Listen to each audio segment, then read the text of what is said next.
उत्तर प्रदेश जनपद गोरखपुर के चोरी चौरा के करमहा स्थित बंधु सिंह डिग्री कॉलेज में बड़े हर्षोल्लास के साथ मनाया गया, जिसमें 1857 की क्रांति के महान क्रांतिकारी और देश की आजादी के लिए अपना सर्वस्व न्यौछावर करने वाले शहीद बंधु सिंह का शहादत दिवस अजय सिंह उर्फ टप्पू भैया के नेतृत्व में श्रद्धा और सम्मान के साथ मनाया गया। इस अवसर पर शहीद बंधु सिंह के चित्र पर माल्यार्पण कर उन्हें श्रद्धांजलि अर्पित की गई। उन्होंने कहा कि शहीद बंधु सिंह के अदम्य साहस, देशभक्ति और त्याग को याद करते हुए कहा, स्वतंत्रता संग्राम में उनका योगदान हमेशा यादगार है। उन्होंने देश की आजादी के लिए अंग्रेजी हुकूमत के खिलाफ संघर्ष किया और अपने प्राणों की आहुति देकर आने वाली पीढ़ियों के लिए देशभक्ति की मिसाल कायम की। अजय सिंह उर्फ टप्पू भैया ने कहा कि शहीद बंधु सिंह का जीवन युवाओं के लिए प्रेरणा स्रोत है। उनके बलिदान और संघर्ष को नई पीढ़ी तक पहुंचाना हम सभी की जिम्मेदारी है। शहादत दिवस के माध्यम से लोगों को देश के वीर सपूतों के इतिहास और उनके योगदान से परिचित कराया। विकास कुमार भारद्वाज की रिपोर्ट। आज शहादत दिवस मनाए, ऐसे में आप क्या कहना चाहेंगे आज के दिन? आज शहीद बंधु सिंह की 168वीं शहादत दिवस है। हम लोग बड़े गर्व से इस दिवस को याद करते हैं कि हमारे पूर्वज ने इस धरती के लिए, चौरी चौरा के मान सम्मान के लिए अंग्रेजों के खिलाफ बिगुल फूंका था और उन्होंने माँ तरकुलही की स्थापना की थी। अपने राजपाट को ठोकर मार के वो फांसी के फंदे को चूमे थे।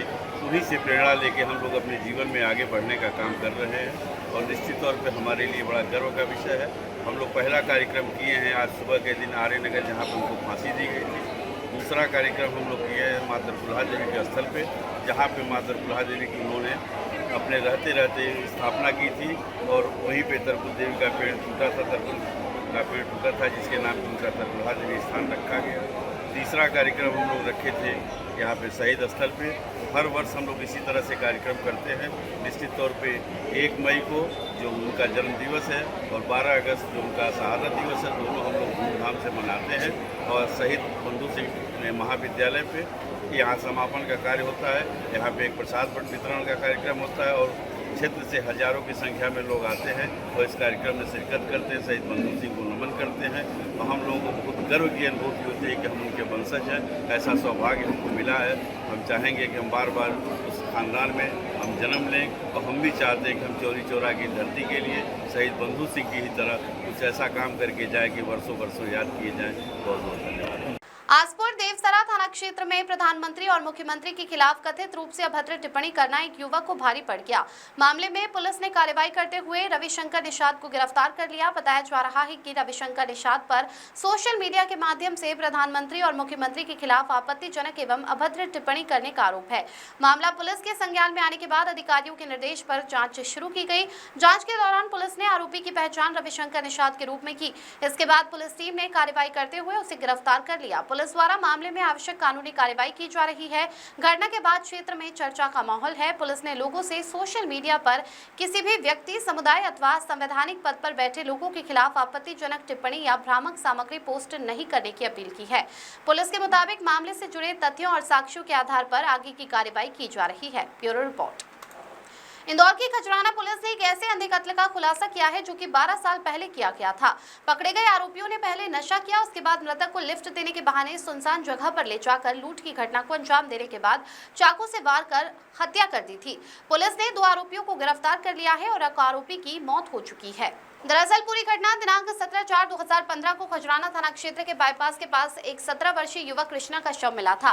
सूचना पर थाना खजराना थाने में अपराध भादवी का मामला दर्ज कर जांच में लिया गया था। घटना के समय आरोपी अज्ञात होने से उसकी पहचान नहीं हो सकी थी। वहीं दिनांक 11/8/2024 को पुलिस को मुखबिर सूचना पर जानकारी प्राप्त हुई कि अकील, आरिफ और परवेज ने वर्ष 2015 में कृष्णा की हत्या की थी। पुलिस टीम द्वारा दोनों आरोपियों को हिरासत में लेकर पूछताछ की गई, जिसमें उन्होंने हत्या और लूट की घटना करना स्वीकार किया। पूछताछ में सामने आया कि तीनों आरोपियों ने मृतक कृष्णा की मोटरसाइकिल से लिफ्ट लेने के बहाने उसे खजराना बाईपास के पास स्थित सुनसान मैदान में ले गए।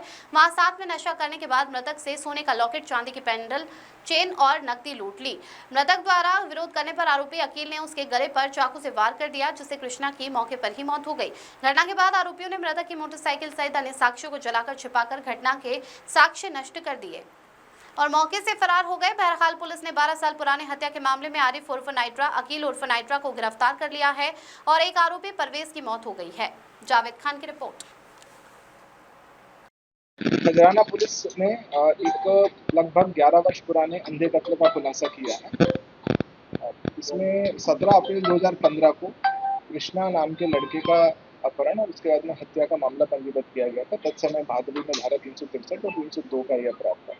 मृतक के गले पे चाकू से प्रहार करके उसकी हत्या की गई थी।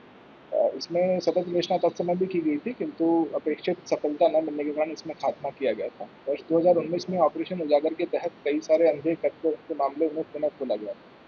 तब से ये मामला लगातार पेंडिंग चल रहा था। अभी हाल ही में विश्वस्त मुखबिर सूचना पर से यह ज्ञात हुआ कि इस पूरे घटनाक्रम में 3 आरोपी सम्मिलित थे, जिसमें अकील, आरिफ और परवेज। इन 3 लोगों ने घटना दिनांक को 2015 में इस मृतक लड़के से लिफ्ट ली थी। लिफ्ट लेने के बाद में ये लोग इस स्थान पर बैठे, उन्होंने खाना पीना किया। उसके बाद में इस मृतक के पास में एक चांदी की चेन और सोने का लॉकेट था। उसके लालच में आकर के आरोपियों ने पहले उसके साथ छीना-झपटी करी और जब सफलता नहीं मिली तो उसके गले पे चाकू से प्रहार करके उसकी हत्या कर दी। उसका सोने का लॉकेट और चांदी की चेन लेके भाग गए। इसमें जो परवेज नाम का आरोपी, इसकी मृत्यु हो चुकी है और पुलिस ने आरिफ और अकील इन दोनों को गिरफ्तार करके और जो उस समय लूटा गया मशरूका था वो भी बरामद किया है। अकील एक शातिर बदमाश है, इस पर 14 मुकदमे हैं। आप सभी को विदित है, पूर्व में कई बहुत सारे गंभीर घटनाक्रम में ये सम्मिलित रहा। और जो आरिफ है, इसके ऊपर भी 3 मुकदमे पंजीबद्ध हैं। ये लगभग 11 वर्ष पुराना प्रकरण है और बहुत एक महत्वपूर्ण सफलता मेरे विचार में ये है, क्योंकि इतना पुराना अंधा कत्ल खोलना, इसमें बहुत सारे एफर्ट्स पुलिस के लगे हैं। तत्समय भी हमारे मैथ्यू साहब जो क्राइम ब्रांच में थे, उन्होंने भी बहुत सारे एफर्ट्स किए थे बता रहे थे। एक और घटनाक्रम है MIG थाना क्षेत्र का, उसका भी हाँ। इसमें सर ये कैसा है, उनको पकड़ा गया, किस तरह से मिशन तैयार करते हैं, कहाँ क्या ये दोनों आरोपी अलग अलग जेल में बंद रहे हैं, अलग अलग मामले का, और अलग अलग पुलिस के मुखबिर स्रोत रहते हैं। तो मुखबिरों के माध्यम से ही ये सूचना मिली थी कि इन्होंने कुछ लोगों को इस घटनाक्रम की जानकारी दी है।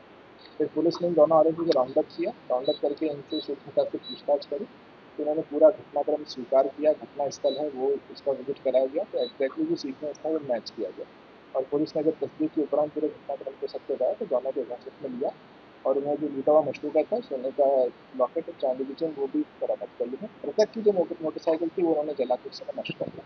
ये साल बाद तक मशरूका बरामद किस तरह से कहाँ छिपा था? घर पे ही अपने छुपा के रखा था और पुलिस ने उसको रिकवर कर दिया। नहीं, इन पे बहुत सारे मुकदमे हैं, जेल में अलग अलग मामलों में फंसे हैं, लेकिन वर्तमान में जेल में नहीं। आपराधिक प्रवृत्ति है, 14 इन पे मुकदमे लूट के भी हैं, हत्या के भी हैं, बहुत सारे हैं। उज्जैन पुलिस से भी एक लूटने की घटना हुई थी, उसमें भी लोग आरोपी रहे। इस हत्या के बाद कोई किसी प्रकरण में जेल गए? हाँ, इनका विस्तृत जो रिकॉर्ड है वो संलग्न किया गया।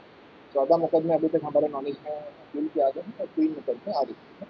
उनका एक एक अपराध क्रमांक जो धारा हमारे पास में इस तक संलग्न उसकी परवेज इस पर मुझे देखना पड़ेगा, मेरे विचार में शायद मैथ्यू परवेज एग्जैक्टली साथ में डेट आपको देखिए बताता हूँ। एक और खुलासा है, कानपुर में हर घर तिरंगा अभियान के अंतर्गत मोती झील के लॉन नंबर 1 में 4 दिवसीय तिरंगा मेले का भव्य शुभारंभ किया गया।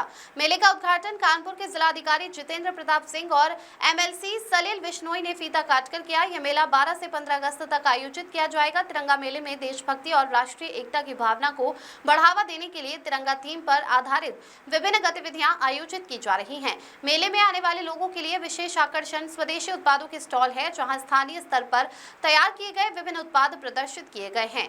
उद्घाटन के दौरान अधिकारियों और जनप्रतिनिधियों ने मेले का निरीक्षण कर विभिन्न स्टॉलों की जानकारी ली। इस अवसर पर लोगों से हर घर तिरंगा अभियान से जुड़ने और स्वतंत्रता दिवस के अवसर पर अपने घरों पर तिरंगा फहराने की अपील की गई। 4 दिनों तक चलने वाला ये तिरंगा मेला शहरवासियों के लिए देशभक्ति, स्वदेशी उत्पादों और राष्ट्रीय एकता का संदेश देने वाला प्रमुख आयोजन बना हुआ है। शुभम सिंह चंदिल की रिपोर्ट। सप्ताह हमारा चल रहा है 9 से 15 अगस्त की बंद में, और उसमें जो स्वदेशी की धारणा है, खादी की धारणा है, हथकरघे की धारणा है, और इसके अलावा जो ODOP है, ODOC है, स्वच्छता समूह, इन सभी का एक समन्वय करके ये खादी और हथकरघा वस्तुओं का लगाया गया है। ये स्टॉल सबको निःशुल्क दिए गए हैं।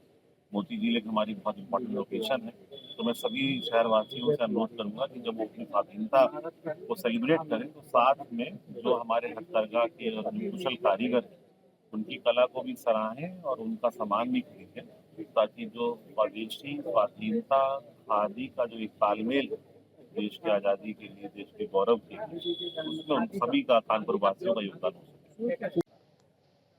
15 अगस्त स्वतंत्रता दिवस की पूर्व संध्या पर कानपुर के जिला प्रशासन के द्वारा ये तिरंगा मेले का आयोजन किया गया है। इसमें सभी हस्त निर्मित हैंडमेड वस्तुओं की प्रदर्शनी लगाई गई है। कानपुर के छोटे छोटे लघु उद्यमियों ने जिन्होंने सेल्फ अपने आप अपने उद्योग को खड़ा किया है, उनके स्टॉल लगाए गए हैं और उसकी थीम तिरंगा आधारित है। ये एक बहुत अच्छा प्रयास है। ये छोटे एंटरप्रेन्योर को प्रमोट करने के लिए ये प्रशासन ने बहुत अच्छा काम किया है। मैं समझता हूँ कि आज पहली बार ये मेला छोटे स्तर पे है, अगली साल से और बड़ा होता चला जाएगा और कानपुर के छोटे छोटे जो हथकरघा हस्त निर्मित छोटे एंटरप्रेन्योर इन सबको मौका मिलेगा। खादी की वस्तुएं भी हैं और सभी चीज़ें हैं। छोटे छोटे पैकेट में मसाले हैं, खाद है, तमाम ऐसी गृह उपयोगी चीज़ें हैं, बच्चों के खिलौने हैं। सब चीज़ों को कानपुर में किसी भी प्रतिभा की कमी नहीं है, कलाकारी की कमी नहीं है, सिर्फ उसको प्रमोट करने की ज़रूरत है। तो मुझे लगता है कि ये मेला लगा के जिला प्रशासन ने इन सब ऐसे कारीगरों को प्रमोट करने का काम किया है। इसके लिए मैं जिला प्रशासन को और आप सभी को स्वतंत्रता दिवस की हार्दिक शुभकामनाओं, बधाई के साथ इस प्रयास के लिए भी बधाई देता हूँ।